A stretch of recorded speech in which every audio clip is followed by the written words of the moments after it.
जय श्री कृष्णा, राधे राधे। एक बार फिर से स्वागत है आपका मेरे यूट्यूब चैनल ज्ञान विद्वान में। तो दोस्तों, आज मैं आपको बताऊंगी कि महाशिवरात्रि पर सिर्फ माता पार्वती और महादेव जी की विवाह हुआ था इसलिए मनाई जाती है, या इसके पीछे कुछ और भी कारण है। तो महाशिवरात्रि का रहस्य क्या है और इस दिन क्या क्या हुआ था, वो सब मैं आपको इस वीडियो में बताऊंगी। और ऐसे कौन से दो संयोग बन रहे हैं महाशिवरात्रि पर, वो भी मैं आपको बताऊंगी। और कौन सी चीज़ें हैं जो हमें शिवलिंग पर अर्पित करनी चाहिए, कौन सी चीज़ें हैं जो नहीं करनी चाहिए, वो सब मैं आपको इस वीडियो के माध्यम से बताऊंगी। तो आप वीडियो को बिल्कुल भी स्किप नहीं करें, पूरा देखें।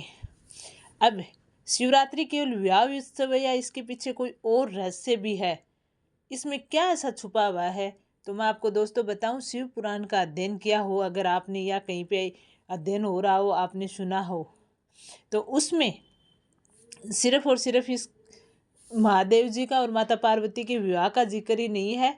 शिवरात्रि का अर्थ और उसका रहस्य कुछ और भी है, और क्या महत्व है, तो इस रहस्य को मैं आपको बताती हूँ कि शिवरात्रि केवल विवाह का उत्सव नहीं है, बल्कि भगवान शिव के प्रकट होने का, दिव्य प्रकट होने का दिन है। शिव पुराण के अनुसार दोस्तों, भगवान ब्रह्मा और भगवान विष्णु जी के बीच एक बार विवाद हुआ, और वो आपस में विवाद करने लगे कि उन दोनों में से कौन श्रेष्ठ है।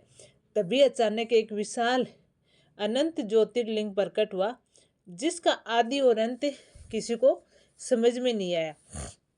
ये देखकर भगवान ब्रह्मा ऊपर की ओर उठ चले और भगवान शिव नीचे की ओर गए, लेकिन उन्हें इसका कोई भी छोर नहीं मिला। ये अंत प्रकाश स्तंभ भगवान शिव का प्रतीक था, और यह दिन ही शिवरात्रि के रूप में प्रसिद्ध हुआ, जब ब्रह्मा और विष्णु जी ने भगवान शिव को सर्वशक्ति के रूप में स्वीकार किया था। इसी दिन, महाशिवरात्रि के दिन, शिवरात्रि केवल भगवान शिव के जन्म या विवाह का दिन नहीं है दोस्तों, बल्कि ये उनकी शक्ति, अनंतता, ब्रह्मांडीय और सत्ता के प्रकट होने का दिन है। यही कारण है कि इस दिन को अत्यंत पवित्र और सिद्धि प्रदान करने वाला माना जाता है। दोस्तों, मैं आपको बता दूं कि शिवरात्रि साल में केवल एक बार नहीं आती है, बल्कि हर महीने मासिक शिवरात्रि आती है, और साल में 12 मासिक शिवरात्रि आती हैं। लेकिन इनमें से माघ माह और फागुन माह की शिवरात्रि को ज़्यादा महत्व दिया गया है। अब माघ मास की शिवरात्रि, इसे मुख्य शिवरात्रि का माना जाता है। इस दिन दोस्तों, ब्रह्मा और विष्णु ने भगवान शिव के अनंत स्वरूप के दर्शन किए थे, और ये शिवरात्रि भगवान शिव के दिव्य प्रकट होने का पर्व मानी जाती है। और फागुन मास की महाशिवरात्रि, तो इसे दोस्तों विवाह की रात कहा जाता है। इस दिन जब भगवान शिव और माता पार्वती का पवित्र विवाह संपन्न हुआ था, तो ये विवाह की शिवरात्रि मानी जाती है। ऐसा माना जाता है कि महाशिवरात्रि के दिन, फागुन मास की महाशिवरात्रि के दिन भगवान शिव और माता पार्वती की पूजा करने से सारी समाधान हो जाते हैं हर चीज़ के, और मृत्यु से मुक्ति मिलती है, और अत्यंत प्रभावशाली सिद्ध होता है अगर हम ये महाशिवरात्रि करते हैं तो। शिवलिंग पर बेलपत्र बेर चढ़ाने का भी अलग महत्व है दोस्तों। शिव पुराण के अनुसार शिवरात्रि के दिन शिवलिंग पर बेलपत्र और बेर चढ़ाना बहुत शुभ माना जाता है। लेकिन क्या आपने कभी सोचा कि बेर चढ़ाने का अर्थ क्या है, कितनी बेर हम शिवलिंग पर चढ़ाएं, और ये जो हम चढ़ा रहे हैं इसकी परंपरा क्यों चल रही है। तो दोस्तों, शिवलिंग पर 12 बेर चढ़ाने की परंपरा है, जिनका अलग ही महत्व है। मैं आपको बता दूं, पहला बेर वंश की वृद्धि करता है, दूसरा धन संपदा प्रदान करता है, तीसरा बेर संतान को बुद्धि प्रदान करता है, चौथा बेर रोगों को दूर करता है दोस्तों, पांचवा बेर जीवन को रोग मुक्त बनाता है, छठा बेर रुके हुए कार्य को पूर्ण करवाता है, सातवां बेर असफलताओं को दूर करता है, आठवां बेर घर में खुशहाली लाता है, नौवां बेर वैभव और ऐश्वर्य प्रदान करता है, 10वां बेर धन की प्राप्ति कराता है, 11वां बेर एकादशी के बराबर पुण्य प्राप्त होता है, और 12वां बेर सौभाग्य और अखंड सुहाग का वरदान माना जाता है। इसलिए शिव महाशिवरात्रि पर 12 बेर चढ़ाने की जीवन में सब जगह परंपरा है, और ये सकारात्मक परिवर्तन लाते हैं जीवन में। अब ऐसा माना जाता है कि मास अगर आपका कोई काम नहीं हो रहा है और अब 12 मासिक शिवरात्रि नहीं कर पा रहे हो तो कम से कम आप 3 महीने तक एक विशेष उपाय कर लें, जिससे आपकी सब समस्याएं दूर हो जाएंगी। शिवरात्रि के दिन 3 स्थान पर दीपक जलाने से आपको बहुत लाभ मिलेगा और आपकी जो भी अड़चने हैं वो दूर हो जाएंगी। तो नंबर 1, बेलपत्र वृक्ष के नीचे दीपक जलाने से पितृदोष से नष्ट होते हैं। शिव मंदिर की चौखट पर दीपक जलाने से शिव की कृपा प्राप्त होती है और आंवले के वृक्ष के नीचे दीपक जलाने से आर्थिक समृद्धि और स्वास्थ्य लाभ मिलता है। आप ये 3 दीपक 3 महीने तक जलाएं तो आपके जीवन में सुख समृद्धि निश्चित ही आएगी। आपके जीवन में पैसों का लाभ होगा। आपके जीवन में हर चीज़ सुखदेय और आर्थिक दृष्टि से मजबूत होने वाली बनेगी। अगर ये आप पूरे 12 महीना अगर हर महीने की शिवरात्रि को कर दो तो ठीक हो, नहीं 3 महीने आप ये उपाय करके देखना, आपकी सब समस्याएं दोस्तों ठीक हो जाएंगी। अगर कुछ ऐसे उपाय भी हैं जिनको करने से घर के झगड़े समाप्त हो जाते हैं और घर में जो ग्रह क्लेश है वो करने से जो मन मोटाव चल रहा है वो सारी समस्याएं दूर हो जाती हैं, तो उसके लिए शिवरात्रि के दिन गेहूं की 7 बालियां तोड़कर अपने घर के नाम और गोत्र का उच्चारण करते हुए शिवलिंग पर चढ़ा दें। ऐसा करने से घर में शांति और प्रेम की भावना आपस में प्रकट होगी, न कि मन मोटाव है वो चला जाता है। इसलिए ये चीज़ों का आप कर सकते हो।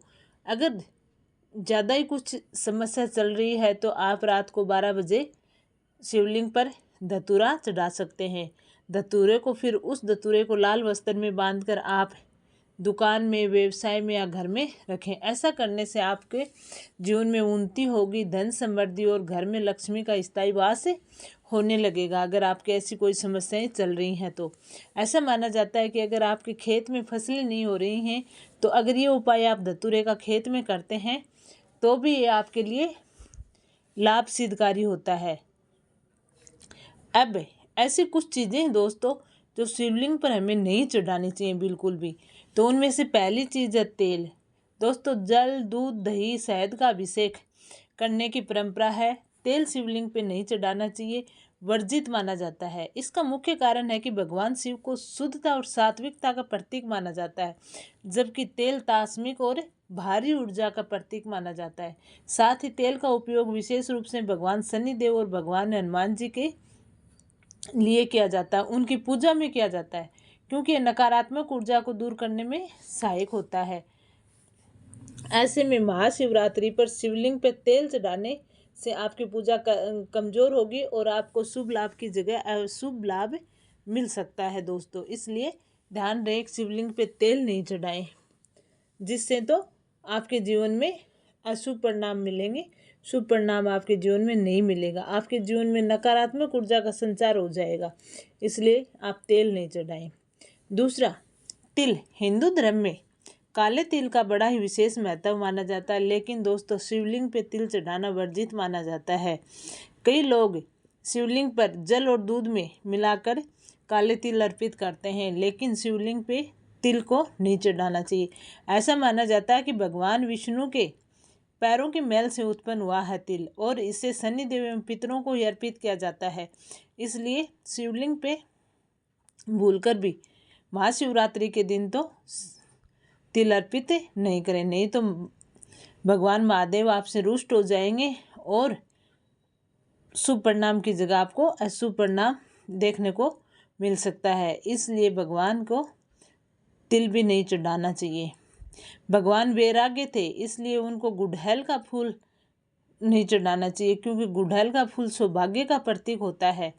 इसलिए भगवान को गुड़हल का फूल नहीं चढ़ाना चाहिए।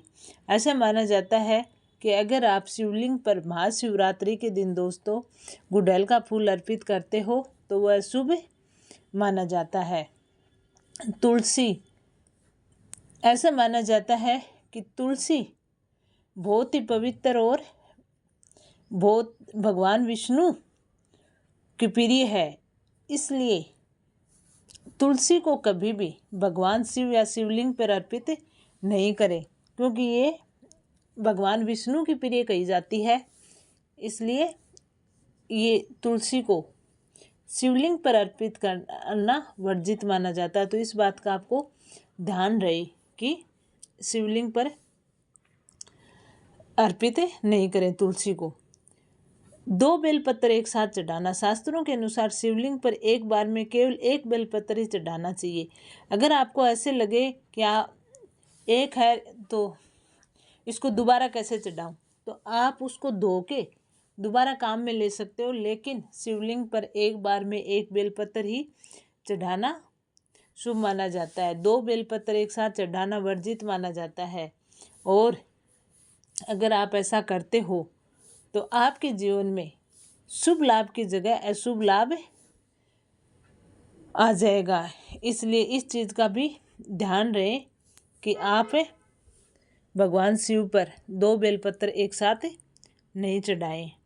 केतकी के फूल।